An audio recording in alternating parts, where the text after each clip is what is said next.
नमस्ते बच्चों, आप सब कैसे हो। आशा करता हूँ आप सब अच्छे होंगे। आज हम कक्षा 11वीं के इतिहास का पाठ 7 पढ़ेंगे, बदलती हुई सांस्कृतिक परंपराएं। इसके मैं आपको बहुत ही महत्वपूर्ण प्रश्न चुन के लाया हूँ आपके लिए, और कुछ आपके लिए भी हैं।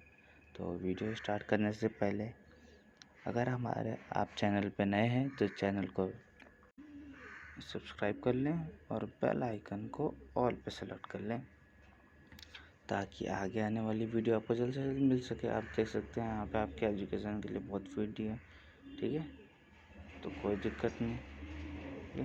तो चलते हैं, हम वीडियो स्टार्ट करते हैं, ठीक है। ये है आपके सामने कुछ महत्वपूर्ण प्रश्न, ठीक है। पाठ 7 बदलती हुई सांस्कृतिक परंपराएं। प्रश्न नंबर पहला, पुनर्जागरण के साथ एक नए युग की शुरुआत हुई, व्याख्या करो। तो आप जानते ही हैं, आपने अगर पढ़ा होगा तो पाठ, वैसे तो आप पढ़ ही चुके होंगे, क्योंकि आप जानते हैं आपके पेपर भी आने वाले हैं और इस बार के पेपर में ये चैप्टर है। तो चलते हैं, हम देखते हैं। तो आप थोड़ा अगर पेपर में कुछ लिखिएगा तो स्टाइल से, तरीके से, जो टीचर को देखने में अच्छा लगे, ठीक है।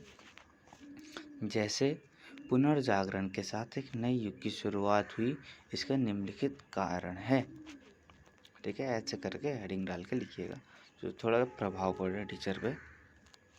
पहला, और जितने क्वेश्चन हो सके आप पॉइंट में अटेम्प्ट करने की कोशिश करिएगा, क्योंकि पॉइंट में आसान, इजी और अच्छे नंबर आने की पूरी संभावना होती है, ठीक है। पहला पॉइंट, पुनर्जागरण के बाद यूरोप में फैले अंधविश्वास का अंत हो गया। आप जानते हैं पुनर्जागरण से पहले यूरोप में कितना अंधविश्वास था। आप जैसे मान सकते हैं, अपनी हकीकत को देख सकते हैं। यहाँ पे वर्तमान में कोई बिल्ली रास्ता काट देती है तो भी कहते हैं कुछ होगा, पार नहीं करेंगे हम। शीशा टूट जाता है तो भी दिक्कत। ये सारे अंधविश्वास पहले भी थे, अब पहले के मुताबिक कम है, पर है, ठीक है।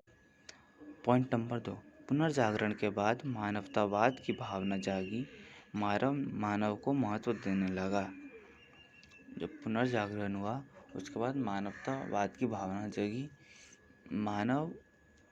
एक मानव दूसरे मानव की इज्जत और सम्मान करने लगा, ठीक है।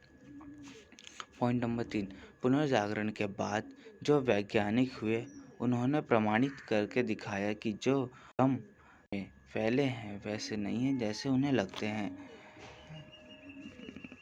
जैसे ऐसे कहते हैं ना कि पीपल के पेड़ पे भूत है, पर उन्होंने साबित करके दिखाया है। इसके कहते हैं कि पीपल के पेड़ पे भूत है, इसके नीचे सोने से इंसान मर जाते हैं, पर उन्होंने गलत साबित करके दिखाया। इन सब भ्रमों को, ऐसे भ्रमों को गलत साबित करके दिखाया और इन्हें समाज से जोड़ दिया। तो ऐसे ही वैज्ञानिकों का समाज से जुड़ाव हो गया।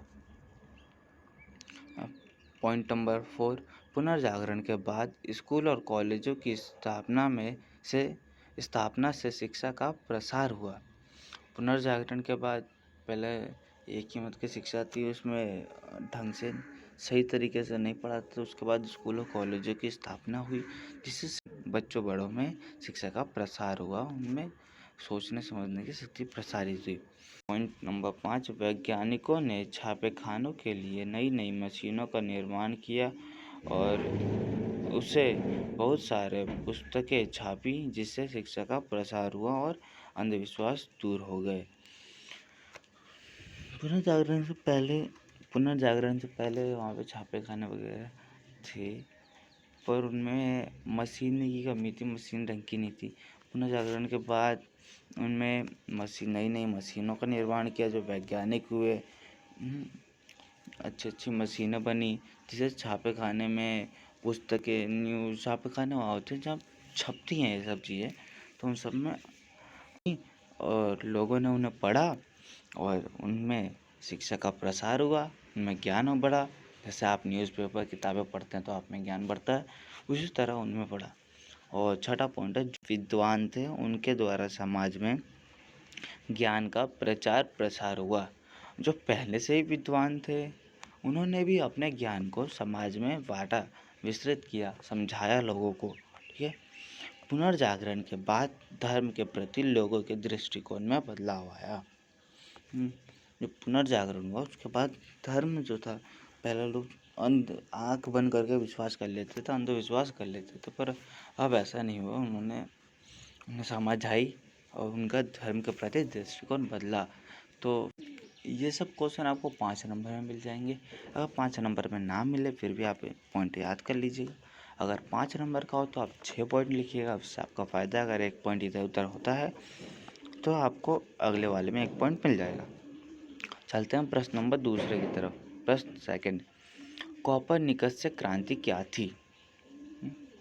ये भी एक सवाल, कोपरनिकस से क्रांति क्या थी? ठीक है, देखते हैं। कोपरनिकस एक निष्ठावान ईसाई थे तथा उन्हें यह भय था कि उनकी नई खोज से परंपरावादी ईसाई धर्माधिकारियों में घोर प्रतिक्रिया उत्पन्न हो सकती है।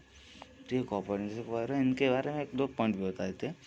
कोपरनिकस ने यह घोषणा की कि पृथ्वी समेत सारे ग्रह सूर्य के चारों ओर परिक्रमा करते हैं। इससे पहले यह था कि सूर्य ग्रहों की परिक्रमा करता है। ठीक है, तो कोपरनिकस ने की, पर इन्होंने अपने पुस्तक में छापी नहीं, जिसका इनके बाद इनके शिष्यों ने छापी। ठीक है, तो यही थी इनकी, कम से कम आधी शताब्दी बाद इनकी जो खोज थी वो पुस्तकों में छपी। कोपरनिकस ने, पॉइंट नंबर सेकंड पे आते हैं, कोपरनिकस ने सूर्य केंद्रित सौरमंडल के सिद्धांत को प्रचलित बनाया। उन्होंने सिद्धांत इसका उसे प्रचलित बनाया।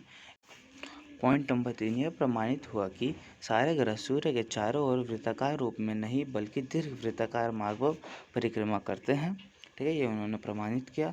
चौथा, विज्ञान के जगत में इस क्रांति ने न्यूटन के गुरुत्वाकर्षण के सिद्धांत के साथ अपनी भी पराकाष्ठा की ऊंचाई को छू लिया। ठीक है। प्रश्न नंबर 3, धर्म सुधार आंदोलन के मुख्य उद्देश्य क्या थे? ये भी बहुत इम्पोर्टेंट प्रश्न है। ठीक है बच्चों, आप याद कर लेना अच्छे से। और इसके 2-3 तरह के प्रश्न बन सकते हैं, जैसे आपको मैंने एक और नीचे और करके बता रखा है। धर्म सुधारक आंदोलन के कारणों की विवेचना कीजिए। तो प्रश्न को जो बनाने वाला होता है उसे घुमा देता है, बात इतनी रहती है, प्रश्न के उत्तर में वही रहता है। ठीक है, तो उससे संबंधित नीचे वाला भी है, मैं आपको बताऊंगा। पहले ऊपर वाला कर लेते हैं।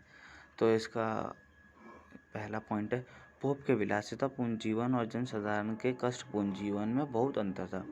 जो पोप थे, जो चर्च के थे, वो विलासितापूर्ण जीवन व्यतीत करते थे, अमीरों वाले रॉयल लाइफ जैसे आप कह सकते हैं। और जो जनसाधारण थे, वो जनसाधारण, आपको इस शब्द से ही पता चलता है, वो साधारण, बहुत ही साधारण जीवन और कष्टपूर्ण जीवन व्यतीत बिताते थे। पॉइंट नंबर सेकंड, पोप के नैतिक पतन और पदों के लिए घूस लेना तथा क्षमा पत्रों के बेचने तथा भ्रष्ट गतिविधियों से जनसाधारण पूरी तरह जानकार हो गया था। ठीक है, जो जनसाधारण था, आप इनमें 2-3 पॉइंट और बना सकते हैं, आपकी इच्छा। आपको अच्छा लगे तो बना लीजिएगा, नहीं तो कोई दिक्कत नहीं। जो जनसाधारण थे, जो पोप थे, वे क्षमा पत्रों को बेचते थे, मतलब उन्हीं के राज चल रहा था, उसमें आप ऐसे कह सकते हैं। वही दंड देते थे, वही क्षमा करते थे, वही क्षमा पत्र देते थे। ठीक है, तो उन जो वो सारे घूस लेने का काम चालू कर दिया था उन्होंने। ठीक है, तो इसका पता जनसाधारण जो सिंपल व्यक्ति है, साधारण व्यक्ति है, उसे चल गया था। पॉइंट नंबर 3, दूसरी ओर पुनर्जागरण के साधारण व्यक्तियों में आत्मबल पैदा कर दिया। बात करें, जो पुनर्जागरण हुआ उसने साधारण व्यक्तियों में आत्मबल पैदा कर दिया था, जिस कारण लोग अन्याय, भ्रष्टाचार और भेदभाव के विरुद्ध लड़ सके। ठीक है। पॉइंट नंबर 4, विचारकों और लेखकों ने भी जनसाधारण को जागृत कर दिया था, जिससे वे अंधविश्वासों के विरुद्ध लड़े। जो विचारक हुए और लेखक हुए बड़े बड़े उस समय के, उन्होंने भी अपने लेखों और विचारों द्वारा जनसाधारण को जागृत कर दिया था। ठीक है। 5वां पॉइंट है, अपने आप को चर्च का सर्वोच्च अधिकारी घोषित कर दिया था तथा जनसाधारण पर तरह तरह के टैक्स लगा दिए थे, जबकि वे स्वयं विलासितापूर्ण जीवन व्यतीत करते थे। तो जो चर्च में थे पादरी, उन्होंने अपने आराम के लिए, फ़ायदे के लिए जनसाधारण पर तरह-तरह का टैक्स लगा दिए थे, जिससे उन्हें बहुत कठिनाइयाँ वगैरह होती थी और वो आराम से अपना जीवन व्यतीत करते थे। और छठा पॉइंट पे हम लिख सकते हैं, चर्च में फैले भ्रष्टाचार को समाप्त कर दिया गया। ठीक है। फोर्थ क्वेश्चन की तरफ, ये भी वैसे तो बताऊँ, आप ऊपर वाला पॉइंट भी इसमें लिख सकते हैं, कुछ पॉइंट है, नहीं तो इसके अलावा मैंने आपके लिए पॉइंट एक एक दो पॉइंट बना रखे हैं, आप इसे विस्तारित कर सकते हैं अपनी भाषा में। ठीक है। धर्म सुधारकों ने रोमन कैथोलिक चर्च और पादरियों की किन किन रीतियों और प्रथाओं के विरुद्ध आपत्ति जताई। ठीक है।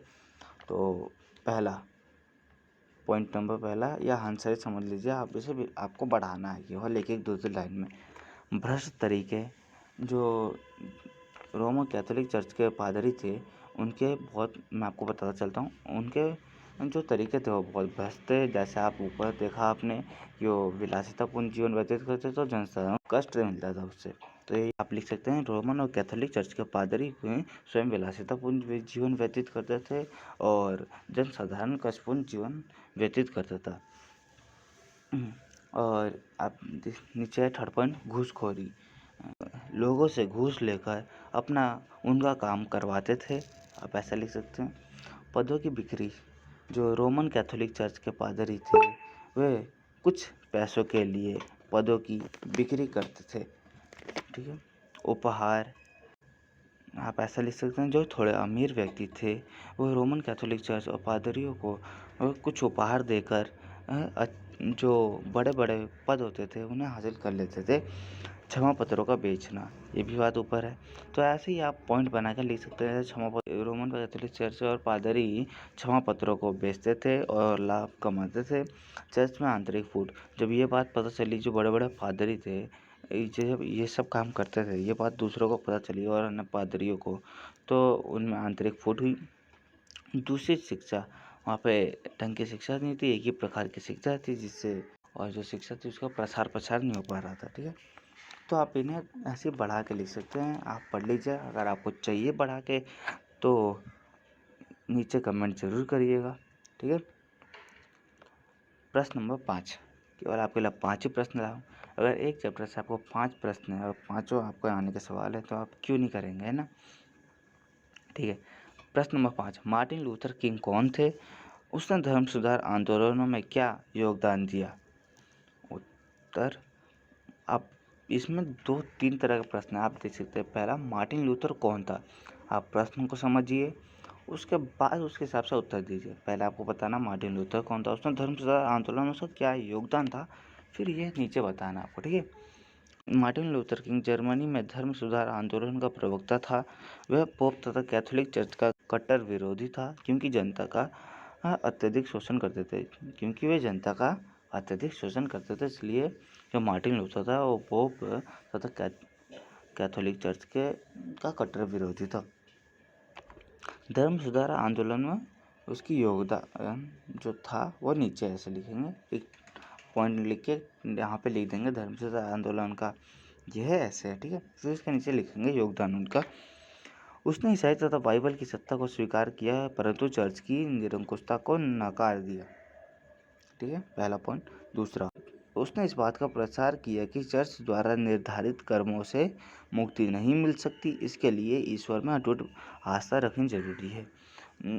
मतलब उसने जनसाधारण को सलाह दी कि चर्च में जाके कोई फायदा नहीं, उसमें उससे मुक्ति नहीं मिलेगी, आपको ईश्वर में अटूट विश्वास होना चाहिए। किसी भी व्यक्ति को न्याय से ऊपर नहीं समझना चाहिए। उसने बताया किसी भी व्यक्ति को न्याय से ऊपर नहीं समझना चाहिए। और चौथा पॉइंट है, जो चर्च के चमत्कार थे वे व्यर्थ थे, क्योंकि जब आप देख रहे हैं ऊपर आपको लिखा है, इसने चर्च के चमत्कार थे वो व्यर्थ थे, क्योंकि ईश्वर में विश्वास ही नहीं और आप चर्च में जा रहे हैं तो आप व्यर्थ ही है ना। पॉइंट नंबर, चर्च में भ्रष्टाचार को समाप्त करने के लिए पादरियों को विवाह करके सभ्य नागरिकों की तरह रहने की अनुमति दी जाए। ठीक है। छठा, उसने घोषणा की थी उसका धर्म ग्रंथ सबके लिए है और सभी उसका ज्ञान प्राप्त कर सकते हैं।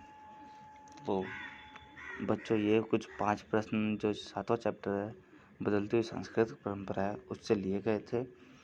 वीडियो अच्छी लगी हो तो चैनल अगर लाइक करें, सब्सक्राइब करें और शेयर करें। इसमें से आपके एग्ज़ाम में प्रश्न लगेंगे ही लगेंगे, इतना मेरे को विश्वास है। ठीक है, इसके नीचे भी कुछ प्रश्न हैं जो आपके लिए मैंने दिए हैं। तो अगर आप नए हैं हमारे चैनल पे तो चैनल को सब्सक्राइब कर ले मेरे चैनल पे, और वीडियो को ज़्यादा से ज़्यादा शेयर करें और बिना स्किप किए देखें। ठीक है, आपको पूरा क्लियर हो जाएगा।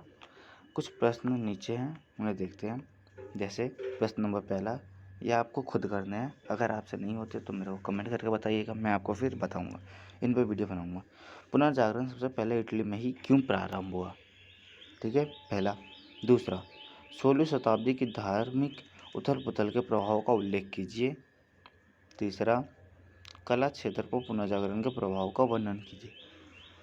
जिन्हें आपको करने हैं, और अगर आप इससे नहीं कर पाते, नहीं समझ में आता, मैं कमेंट करिएगा, मैं आपको इसकी वीडियो जल्द से जल्द भेजूँगा। धन्यवाद बच्चों।